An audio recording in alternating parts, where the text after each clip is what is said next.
So my name is Nataly Monte. I'm the director of the CFC Media Lab. So I am at the intersection of tech innovation, social purpose, and creativity. And we've been the innovation hub of the Canadian Film Centre since 1997. Our focus has always been centered around and started with the creator, who is the artist, who could be the storyteller, navigating the digital media space. So we are very much like a lab where we can prototype and we can experiment with things. So we have been producing experimental forms of storytelling for quite some time. Pedro also mentioned Idea Boost. So that was our tech startup accelerator since 2012.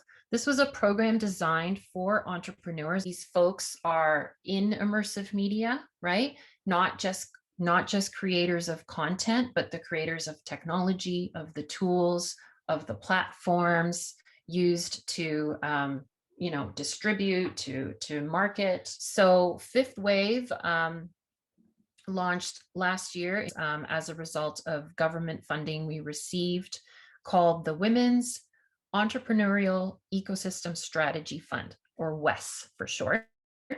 And this is the first feminist business accelerator for women and women identified business owners. We're weaving feminist ideals of equity and fairness into traditional business practices. And again, shifting that narrative and signaling towards a paradigm shift from, dominant Western business culture and helping women push through those barriers at a systemic level. We launched an initiative called Open Immersion Lab. And this was just for Indigenous storytellers and creators who not necessarily have experience in VR, but have an interest in virtual reality. And this was from across Canada and the US, right? Turtle Island. And what we want to do with these folks is give them a chance to explore their artistic sense and storytelling and a platform that they're interested in. And we reduce the barriers for them to participate by, through a variety of ways. Pedro had asked me to focus on this one program called the UK-Canada Immersive Exchange Program. So this was a year in the making between ourselves, the CFC Media Lab, in partnership with Canada Media Fund and the Canada Council for the Arts on the Canadian side, and then 3 partners on the UK side. The objective was to create co-productions between our countries.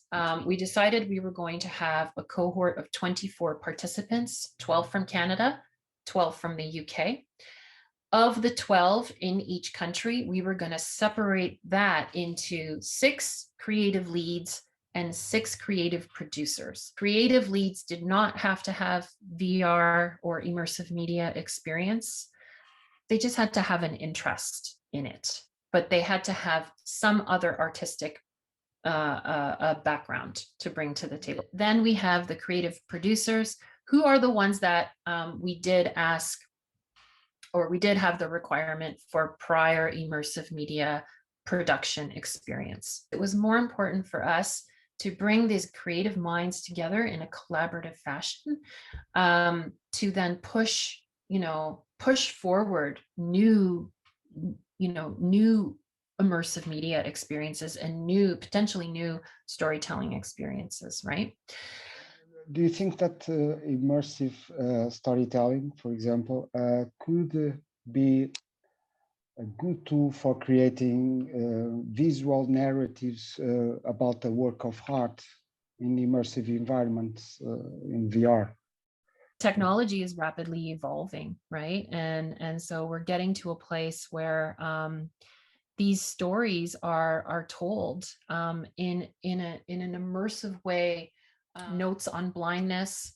That's a really interesting story and told from the from a person living with blindness. Another one is the key, telling the story of a person um, with the lived experience of a refugee and what that means. So, like, lots of deep, meaningful stories, and creators are out there, and storytellers are out there, and they really want to share these stories.